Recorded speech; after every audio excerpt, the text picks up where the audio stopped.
I feel as though 1 year ain't really nothing. I feel like that's like some quick shit, and I feel as though like it ain't setting a good example giving somebody like a year after something like that. What I had heard is that this drug is not detectable in blood, that it's a drug that's detectable in urine. And they have to in a new test, right? The test they. Is it a new test?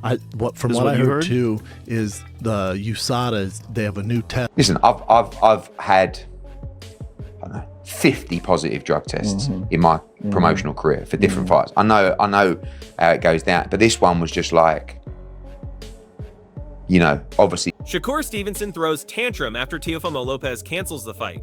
The shockwaves hit immediately as Shakur, frustrated and furious, took legal action against Lopez. This wasn't just disappointment, he filed a lawsuit demanding accountability for the canceled bout. Dude. With Teofimo now facing potential suspension and fines for his failed drug tests, the drama around this fight has escalated to a courtroom-level showdown. Tuso.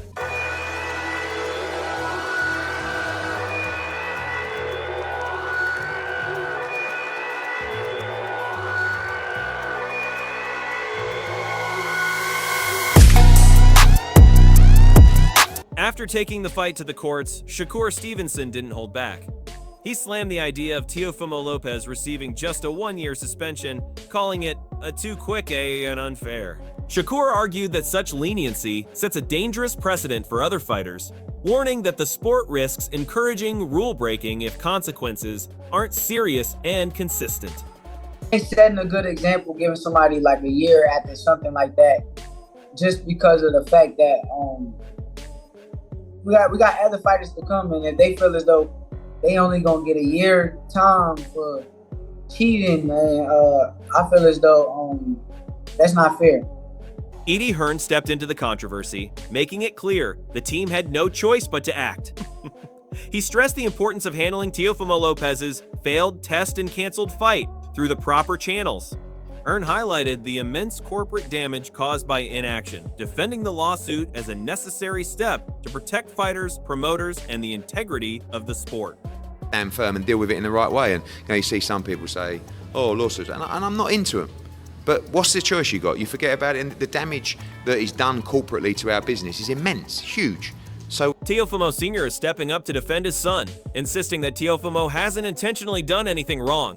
He criticized Shakur Stevenson's decision to file a lawsuit over the canceled fight, arguing it's unnecessary and unfair. Now, while facing failed drug tests, Lopez Sr. is carefully navigating the situation to protect his son's career and reputation. Just trying to play chess and trying to, put the right pawns on the right spots so he could get the best of what had happened to him.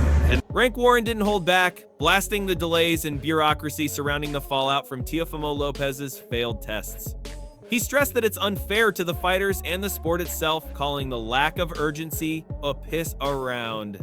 According to Warren, boxing needs a radical overhaul in handling these situations with clear, swift action to protect athletes and maintain the integrity of the sport. You should bloody get on with it and do it. It's just piss around, and it's not fair on the fighters. It's not fair on boxing and what goes out there. And it seems these guys, there's no urgency about it, and there shouldn't be like this. It needs to be radically overhauled and dealt. Eddie Hearn addressed the situation with years of experience in boxing promotion, highlighting that positive drug tests are serious but not unheard of. He explained the unusual timing of Teofimo Lopez's test results, just 3 days before the fight, and emphasized the need to investigate carefully. Hearnzo tested positive for two substances, right? Yeah, I believe that. Did the second one get confirmed? I don't think it did. No, I think it was just Osterine in terms of. Devin Haney highlighted the real danger of performance, enhancing drugs in boxing. He warned that when a fighter takes these substances, it's not just cheating, it's putting everyone in the ring at serious risk. Haney emphasized how unpredictable and hazardous such situations become, affecting not only the competitor using the drugs, but also their opponent, the integrity of the fight, and the broader perception of the sport. When a guy is taking in performance enhancement drugs, it's just it's dangerous. It's dangerous for Jeff Mayweather called the situation a bad look for boxing, stressing that it doesn't matter who's involved. He explained how a fight of this magnitude should uphold integrity, yet the recent developments with Teofimo Lopez undermine that. Initially thinking Lopez was bluffing, Jeff realized the seriousness of the issue, highlighting how failed drug tests and cancelled fights harm the sport's reputation and disappoint fans worldwide. I just think it's a bad look for boxing. I mean, no matter who did it, but to be in a fight of this magnitude, and first, I thought he fooled everyone by just playing crazy. Gareth Davies explained the seriousness of Osterin, the substance found in Teofimo Lopez's system. Banned by the World Anti-Doping Agency since 2008, this drug is no minor infraction. It enhances lean muscle mass and can give fighters an unfair advantage. Davies stressed that once it's in a fighter's system, it's undeniable, leaving no room for excuses. The revelation not only threatens Lopez's career, but also raises questions about the oversight of performance-enhancing substances in high-profile boxing matches and the integrity of the sport as a whole. If you've got it in your system, it's in there. Osterin has been banned on the World Anti-Doping Agency list, Andy, since 2008. It's a very serious drug. It creates lean muscle mass in the youth. Eddie Hearn tackled the controversy with years of promotional experience. He acknowledged that while fighters technically have the right to claim innocence, in situations like Teofimo Lopez's failed tests, the principle of guilty until proven innocent applies. Hearn emphasized that the stakes are enormous. Fighters' careers, reputations, and contractual obligations hang in the balance. He underscored the importance of enforcing rules strictly while also recognizing the need for due process, highlighting how these incidents shake trust in boxing's governance and the credibility of high-profile fights. Performance-enhancing drugs in his system.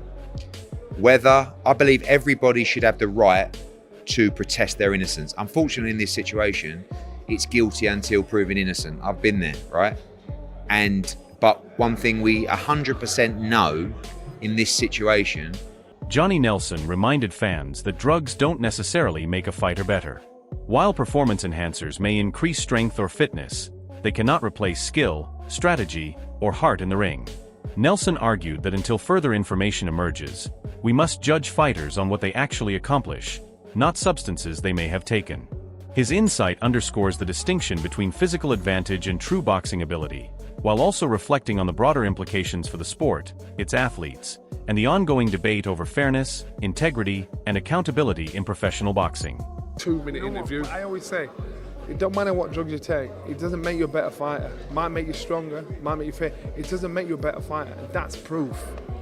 So until more news comes out, you just got to deal with it. Let's not. George Kambosos reacted bluntly to Teofimo Lopez's failed test, highlighting the transparency and rigor of the VEDA testing system.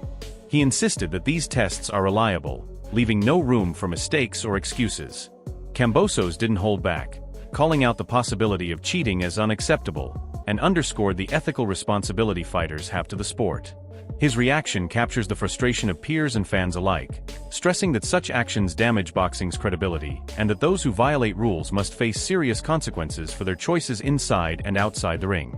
At 135, and then we'll have to wait and see. We'll see what happens after this fight. But my mind's just so focused on Lomachenko. I'd be a madman to even think about anyone else. Of course, there's some. Jim Lampley made it clear there's no room for doubt when it comes to VEDA testing.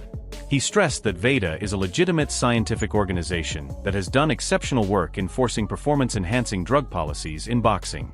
With both Teofimo Lopez's A and B samples testing positive, Lampley emphasized that the evidence is undeniable. This isn't a situation to speculate over. Rules must be enforced, penalties applied, and the sport protected. For boxing to maintain credibility, fighters who violate these standards have to face consequences. Lampley's comments highlight how oversight and transparency are critical in professional boxing, showing the seriousness with which these failed tests impact careers, fan trust, and the integrity of high-stakes bouts. If it's somehow in his system from other means, I know that might sound crazy, but I guess we have to give him the benefit of the doubt, do we? I'd like to think we do. But yeah, this is wild. Honestly. Steven Espinoza addressed the chaotic social media reaction surrounding Teofimo Lopez's failed tests and fight cancellation. He noted how online buzz often correlates with massive pay-per-view interest, but it can also spiral into misinformation or overhype. Fans' discussions, speculation, and viral clips add pressure on promoters, fighters, and regulators alike. Espinoza highlighted the delicate balance between online engagement and the realities of organizing high-profile fights, stressing that while hype can drive attention, the actual outcomes and investigations must remain grounded in facts and proper procedure. This tension between online frenzy and official action shapes both public perception and the sport's integrity. Eddie said to me yesterday it's 60-40, so we don't know. I don't know if that is the case and he's failed a sample for cocaine. That's really surprising, massively surprising. Ade Oladipo commented on the surprising and complex nature of Teofimo Lopez's failed test situation, acknowledging that substances might have entered his system through unusual means. He urged giving Lopez the benefit of the doubt while admitting how wild the situation is. Oladipo's perspective reflects the confusion and speculation surrounding high-profile drug test failures, showing how even experts and insiders are grappling with unexpected developments. His take highlights the challenges boxing faces when trying to balance fair investigation, fighter accountability, and fan perception in a sport already under intense scrutiny. How can he give a sample and then a B sample and they both come back positive for a banned substance? It doesn't make any sense. That's the thing. Adam Smith shared his astonishment after hearing from Eddie Hearn about Lopez failing a cocaine test. He described the news as massively surprising, noting that even insiders were caught off guard by the revelation. Smith's commentary underscores the shockwaves this has sent through the boxing community, as fighters, promoters, and fans try to make sense of a situation that could reshape Teofimo's career. His reaction shows how unexpected developments like failed drug tests ripple far beyond the ring, affecting reputation, contracts, and public trust in the sport. By what it is, you know, recreational drugs, cocaine, you just go, how has that got in your system? He's got some explaining to do for one, and you think with what you had on the line, and with what you was, you know, what was coming up for you, and the opponent you had in front of you, you just go like, cocaine in your system. Yeah. Eddie Hearn explains the logistical side, but the shockwave of Lopez's failed test is already undeniable. The British Boxing Board of Control now has to step in, and legal scrutiny is inevitable. Lopez's decision has put everyone in an awkward position, from promoters to fans eagerly anticipating the fight. It's rare to see a fighter self-sabotage to this extent, and it casts a long shadow over his career. Shakur Stevenson now benefits indirectly, reinforcing his clean, professional image. Lopez's failed test is a stark reminder that in boxing, preparation, honesty, and discipline are non-negotiable, and any lapse can bring immediate and severe consequences.